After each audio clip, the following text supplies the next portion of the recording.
घुसपैठ और बदलती डेमोग्राफी चिंता का विषय। साहिबगंज, गोड्डा, पाकुड़ और जामताड़ा में घुसपैठियों की भरमार यह राजनीतिक नहीं, सामाजिक चिंता का विषय है। नमस्कार, आजाद सिपाही विशेष में आपका स्वागत है। मैं हूं राहुल सिंह। झारखंड की हृदय स्थली यानी संथाल परगना के इलाके में पिछले कुछ दिनों से काफी कुछ ऐसा चल रहा है जिससे चिंताएं बढ़ जाती हैं। यह इलाका उन हिस्सों से सीधा जुड़ा है जहां अक्सर सीमा पार से होने वाली गतिविधियों की खबरें आती है। ऊपर से सब सामान्य, लेकिन सतह के नीचे जैसे काफी कुछ खदबदाता हुआ खतरे की आहट सा। इसने झारखंड के संथाल परगना में आदिवासियों के अस्तित्व को बचाए रखने के लिए चुनौती पेश कर दी है। यहाँ लगातार आदिवासियों की आबादी की प्रतिशत घटने लगी है। भाजपा के प्रदेश अध्यक्ष बाबूलाल मरांडी ने 2 दिन पहले जब संथाल परगना की डेमोग्राफी के बदलने और आदिवासियों की आबादी घटने का मुद्दा उठाया और राज्य सरकार से इसके कारणों की एसआईटी जांच की मांग उठाई, तो एक बारगी ऐसा लगा कि यह एक राजनीतिक मुद्दा है। लेकिन आंकड़ों के गहन अध्ययन और परिस्थितियों के आकलन से साफ हो जाता है कि संथाल परगना में घुसपैठ की समस्या राजनीतिक मुद्दा नहीं, बल्कि प्रशासनिक और सामाजिक चिंता का विषय है। आज हकीकत यह है कि संथाल परगना के सभी जिलों में बांग्लादेशी मुसलमान न केवल आ रहे हैं बल्कि घर बार तक बस आ रहे हैं। यहाँ बड़ा सवाल यह है कि क्या यह कथित घुसपैठ महज रोटी, कपड़ा, मकान जैसी मूलभूत जरूरतों के लिए हो रही है या एक पूरा तंत्र स्थापित हो चुका है जो इलाके में डेमोग्राफी बदलकर एक बड़े खतरे की वजह बन सकता है। अचानक यह आज का मुद्दा नहीं है। झारखंड गठन के बाद से लगातार घुसपैठ जारी है। हाल के वर्षों में कई बार इस मुद्दे को जोर शोर से उठाया गया। हाई कोर्ट तक में मामला गया, लेकिन कोई ठोस कदम नहीं उठाया गया। क्या है बदलती डेमोग्राफी का कारण और क्या हो सकता है इसका असर, बता रहे हैं आजाद सिपाही के विशेष संवाददाता राकेश सिंह। झारखंड के संथाल परगना में बांग्लादेशी घुसपैठियों की बढ़ती तादाद राजनीतिक रूप से गैर भाजपा राजनीतिक दलों के लिए चिंता की बात भले ही ना हो, लेकिन इसके खतरनाक दुष्परिणाम भी समय समय पर सामने आते रहे हैं। घुसपैठिए भोली भाली आदिवासी लड़कियों को प्रेम जाल में फंसाकर उनसे शादी रचाते रहे हैं। नतीजतन आदिवासी बहुल संथाल की डेमोग्राफी में अब आदिवासी अल्पसंख्यक होते जा रहे हैं, जबकि घुसपैठियों की आबादी बेतहाशा बढ़ रही है। 2 दिन पहले 30 जून को संथाल हूल दिवस के मौके पर भाजपा के प्रदेश अध्यक्ष बाबूलाल मरांडी ने 1951 की पहली जनगणना को लेकर 2011 की जनगणना के आंकड़ों का हवाला देकर यह बात दोहराई कि संथाल परगना में आदिवासियों की आबादी लगातार कम हो रही है, जबकि मुसलमानों की आबादी बढ़ती जा रही है।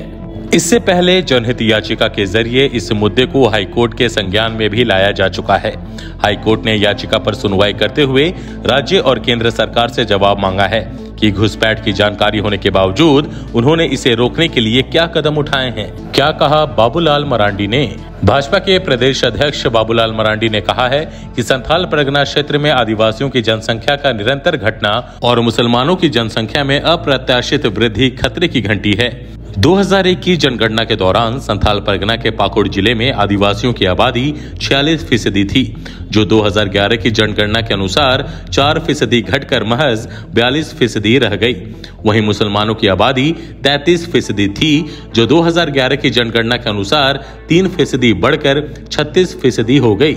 पाकुड़ और साहिबगंज जिले की डेमोग्राफी में आए अस्वाभाविक बदलाव के कारणों की समीक्षा करना आवश्यक है। इसलिए स्पेशल टास्क फोर्स का गठन कर इस गंभीर मामले की विवेचना की जाए और आदिवासियों के जल जंगल जमीन की रक्षा के लिए मजबूत कदम उठाए जाएं।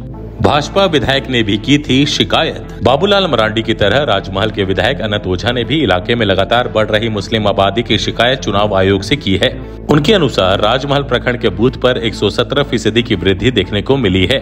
2019 में इस बूथ पर मतदाताओं की संख्या 2089 थी, जो 2024 में बढ़कर 1400 के पार पहुंच गई है।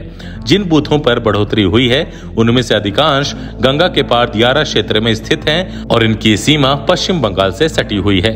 विधायक ने बताया कि 2024 से 2019 के बीच जिन इलाकों में 9000 वोट बढ़ा था, वहां 2019 से 2024 के बीच 24000 वोट बढ़ गए, जो कि ये आशंकित करता है। राजमहल विधानसभा में जहां पश्चिम बंगाल के सीमाई इलाके में वोट बेतहाशा बढ़े हैं, वहीं हिंदू बहुल बूथ पर ये वोट कम हो गए हैं। उन्होंने आरोप लगाया कि 2024 के लोकसभा चुनाव में कई ऐसे हिंदू वोटर थे जिनके पास वैध मतदाता पहचान पत्र होने के बाद भी उन्हें वोट नहीं डालने दिया गया, क्योंकि उनका नाम लिस्ट से गायब था। संथाल के 2 जिलों में तिहाई से भी अधिक मुस्लिम। संथाल परगना के कुछ जिले बांग्लादेश सीमा से महज 40-50 किलोमीटर की दूरी पर हैं। इसलिए बांग्लादेशी घुसपैठियों के लिए झारखंड में प्रवेश करना आसान रहता है। वे आते हैं, शादी ब्याह करते हैं और फिर यहीं अपना कुनबा फैलाते हैं। अब तो हालत यह हो गई है कि संथाल परगना के साहिबगंज और पाकुड़ जिलों में आदिवासी आबादी उतनी नहीं बढ़ रही जितनी तेजी से मुस्लिम आबादी बढ़ते बढ़ते अब तिहाई से भी अधिक हो गई है। जनसंख्या के आंकड़ों के अनुसार 2001 की जनगणना में साहिबगंज की कुल आबादी 9,27,000 थी। इनमें मुसलमानों की आबादी 2,70,000 थी। 2011 की जनगणना यानी 10 साल बाद साहिबगंज की कुल आबादी 11,50,000 में मुस्लिम आबादी 3,08,000 हो गई, जो तिहाई से मामूली कम है। इससे बुरा हाल पाकुड़ का है। 2011 में पाकुड़ जिले की कुल आबादी 9 लाख थी, जिसमें 3,23,000 मुसलमान थे। 10 साल पहले यानी 2001 में पाकुड़ में मुस्लिम आबादी 2,32,000 थी। मिनी एनआरसी का प्रस्ताव केंद्र को भेजा गया था। संथाल परगना के 4 जिलों में घुसपैठियों की संख्या पर रोक का कोई प्रयास झारखंड के स्तर पर कभी नहीं हुआ। अलबत्ता पूर्ववर्ती सरकार ने 2018 में घुसपैठियों की बढ़ती संख्या को लेकर एनआरसी लागू करने का प्रस्ताव जरूर केंद्र को भेजा था, लेकिन व्यापक विरोध के कारण यह ठंडे बस्ते में चला गया। 2019 में राज्य में सत्ता परिवर्तन हो गया और इसके बाद कभी घुसपैठ को समस्या की नजर से नहीं देखा गया। हालांकि इस बीच 2 ऐसी घटनाएं हुई जिससे आदिवासी समाज में उबाल था। 2 लड़कियों को प्रेम जाल में फंसाकर मुस्लिम घुसपैठियों ने शादी की, बाद में उनकी जघन्य तरीके से हत्या कर दी गई। संथाल परगना के 6 जिलों में 4 साहिबगंज, गोड्डा, पाकुड़ और जामताड़ा में घुसपैठियों की भरमार है।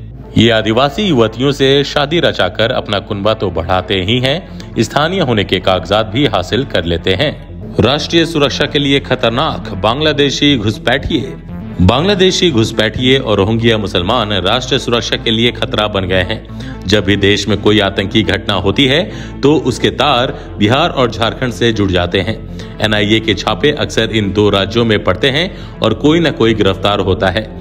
एक रणनीति के तहत ये उन दलों का साथ देने लगते हैं जिनकी सरकार यहाँ होती है। घुसपैठ की इस समस्या से उन इलाकों की हिंदू आबादी भी परेशान है।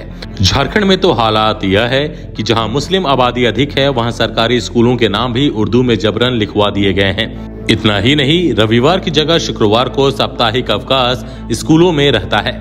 इस पर बहुत हंगामा भी हुआ, लेकिन अभी भी कुछ जगहों पर ऐसा हो रहा है। इसलिए अब घुसपैठ और बदलती डेमोग्राफी झारखंड के लिए गंभीर चिंता का विषय है। इस पूरे मामले की तत्काल जांच हो और इस पर रोक लगाने के लिए प्रभावी कदम उठाए जाएं, तभी झारखंड के आदिवासियों का अस्तित्व सुरक्षित रह सकेगा। आज के आजाद सिपाही के खबर विशेष में बस इतना ही। देश विदेश की और भी अधिक जानकारी के लिए आप पढ़ते रहिए अपना लोकप्रिय दैनिक अखबार आजाद सिपाही। और हाँ, आप हमारे इस YouTube चैनल को जरूर सब्सक्राइब करें। धन्यवाद।